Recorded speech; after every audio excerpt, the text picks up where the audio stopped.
Às 11h59 da noite de uma terça-feira chuvosa, Miguel Fonseca, um radialista veterano de voz grave e olhar cansado, finalizava mais uma noite de seu programa noturno na rádio comunitária de São Benedito do Sul. O programa Vozes da Madrugada não era mais o sucesso que foi nos anos 90, mas ainda havia um público fiel entre os insones, motoristas de caminhão e solitários. Naquela noite, no entanto, algo estava prestes a mudar.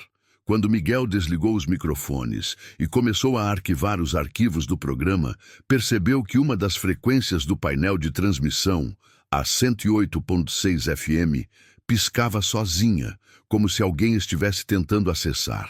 Aquela frequência estava desativada desde os tempos da ditadura, marcada como não utilizável por supostamente causar interferência em equipamentos militares.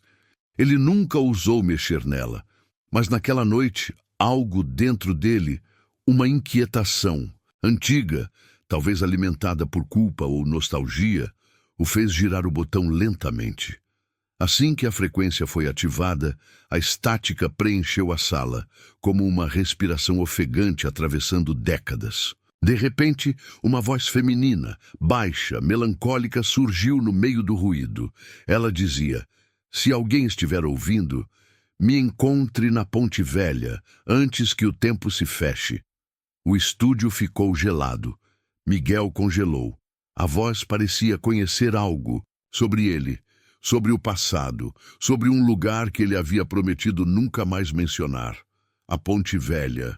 Ali, 30 anos atrás, algo terrível aconteceu. Um crime não solucionado, uma perda. Miguel desligou o equipamento, o coração batendo forte. Por um instante, considerou que tivesse imaginado tudo, mas ao verificar os arquivos, o sistema mostrava uma gravação em tempo real daquela frequência. Algo que, tecnicamente, era impossível. No dia seguinte, Miguel tentou seguir a rotina. Ignorou os pensamentos, os pesadelos que tiveram início naquela mesma madrugada. Mas a frequência voltou a chamar na noite seguinte. E desta vez, com outro recado. "Miguel, você deixou uma alma presa naquela noite. Ela ainda está esperando você." Era o nome dele, pronunciado com clareza, a mesma voz de antes. A transmissão parecia não apenas saber quem ele era, mas também o que ele tentou esquecer. Ele sentiu um peso no peito. Era como se os fantasmas do passado estivessem encontrando um caminho de volta. Não pelo mundo físico, mas pelas ondas de rádio. E por algum motivo, Miguel sabia que aquilo não era uma ameaça qualquer.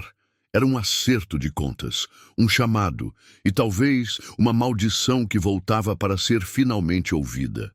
Miguel não voltou para casa naquela noite. Dormiu sobre a mesa do estúdio, entre papéis amarelados, fitas antigas e o cheiro de café velho que parecia emanar das paredes como um fantasma cotidiano. Acordou com o barulho da chuva e um zunido insistente vindo do fone de ouvido esquecido no painel. Quando colocou os fones, não ouviu estática. Ouviu uma risada. Uma risada abafada de mulher, como se estivesse do outro lado de um corredor. Em seguida, uma frase murmurada, quase engolida por interferência. "Você achou que esquecer era suficiente?" Miguel tirou os fones como se estivessem queimando. Suas mãos tremiam. Aquilo não era um erro técnico, não podia ser.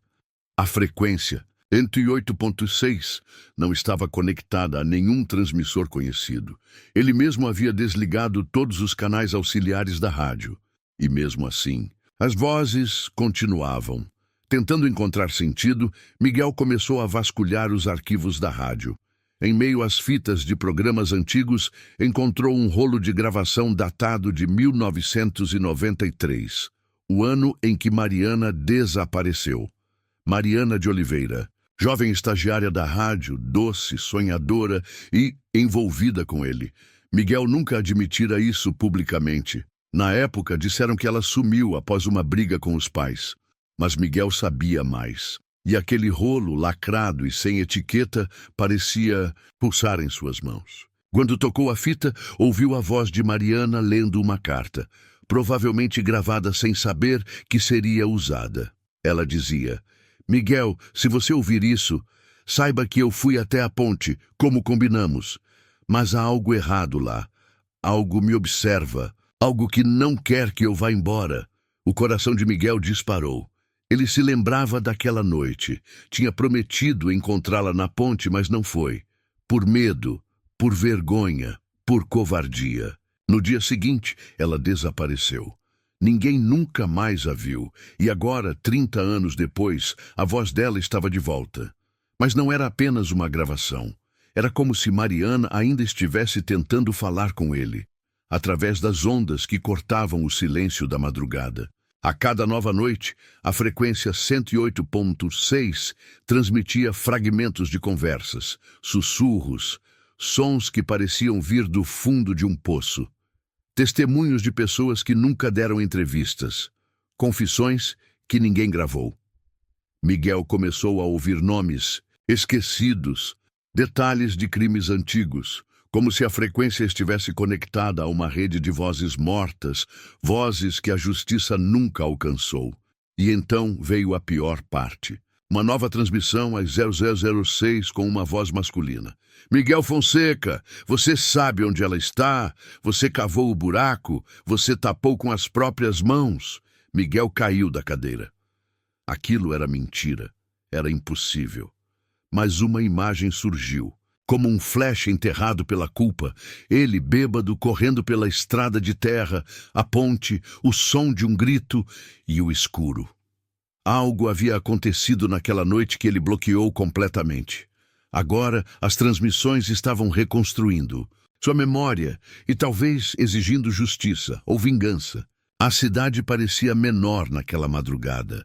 As ruas vazias, os postes piscando como se compartilhassem dos mesmos calafrios que Miguel agora sentia. Ele já não era o mesmo homem que entrou naquele estúdio 3 noites atrás. A rádio havia se transformado, ou revelado o que sempre fora, uma espécie de farol obscuro capaz de captar não apenas sinais, mas memórias esquecidas, confissões suprimidas e vozes que não pertenciam mais a este mundo. Miguel entendeu isso quando, na última transmissão, às 0006, ouviu não só a voz de Mariana, mas também a de sua mãe, morta há décadas, sussurrando uma canção de ninar da infância. Era como se a frequência 108.6 estivesse drenando o passado dele e de todos que a escutassem. Desesperado por respostas, Miguel retornou à ponte onde tudo começou. A mesma estrada de terra, a mesma curva estreita. E madeira velha rangia sob seus pés quando ele parou no centro da ponte e olhou para o rio escuro abaixo. Era um lugar de silêncio absoluto. Nenhum carro, nenhum animal, nenhuma brisa. Apenas um som, repetido como um chamado, estática. E, depois, Miguel venha até o fim. Ele então se lembrou. Lembrou da briga naquela noite, do empurrão. Mariana caindo, desequilibrada, do som que fez ao atingir as pedras, e da decisão mais covarde que tomou, fugir, inventar histórias, fingir que nunca esteve lá. Mas agora a ponte falava, e falava com muitos. As vozes que ele ouvira não eram apenas para ele. A 108.6 se tornara um canal aberto, um confessionário, onde os mortos exigiam serem ouvidos. Casos antigos começaram a ressurgir na cidade. Pessoas relatavam pesadelos com vozes chamando por elas a 0006. Criminosos começaram a se entregar. Outros desapareceram. A rádio ganhava fama, mas também pânico. Ninguém queria mais ouvir. Alguns diziam que bastava sintonizar uma vez, e a maldição começava. Na última noite, Miguel fez sua última transmissão. Ligou o microfone pouco antes da meia-noite. Sua voz estava calma, como a de quem já não tem nada a perder. Esta é a Rádio Aurora. E esta é minha última confissão. Contou tudo. O que fez, o que não teve coragem de fazer e o que a frequência o obrigou a lembrar. Enquanto falava, luzes na cidade piscavam. Aparelhos ligavam sozinhos. As vozes que antes ele ouvia começaram a responder ao vivo. Gritavam, choravam, acusavam, mas entre elas uma voz serena. Agora você pode vir. Miguel deixou o microfone ligado, desceu pela trilha da ponte e nunca mais foi visto. Mas a transmissão continuou. Toda noite, às 0006, uma nova voz é captada. Vozes de crimes não resolvidos, de pessoas desaparecidas, de arrependimentos enterrados. A 108.6 agora é conhecida como a frequência da verdade. Mas ninguém mais ousa sintonizá-la, porque uma vez que você ouve, ela também começa a ouvir você. Se você gostou dessa história e quer mais relatos sombrios, não esqueça de deixar o like e se inscrever no canal O Lugubre. Ative as notificações para não perder nenhum mistério assustador. Comente aqui embaixo o que achou dessa história e quais temas você quer ver nos próximos vídeos. Confira os links na descrição para conteúdos exclusivos, recomendações e muito mais. Nos vemos no próximo relato, se você tiver coragem.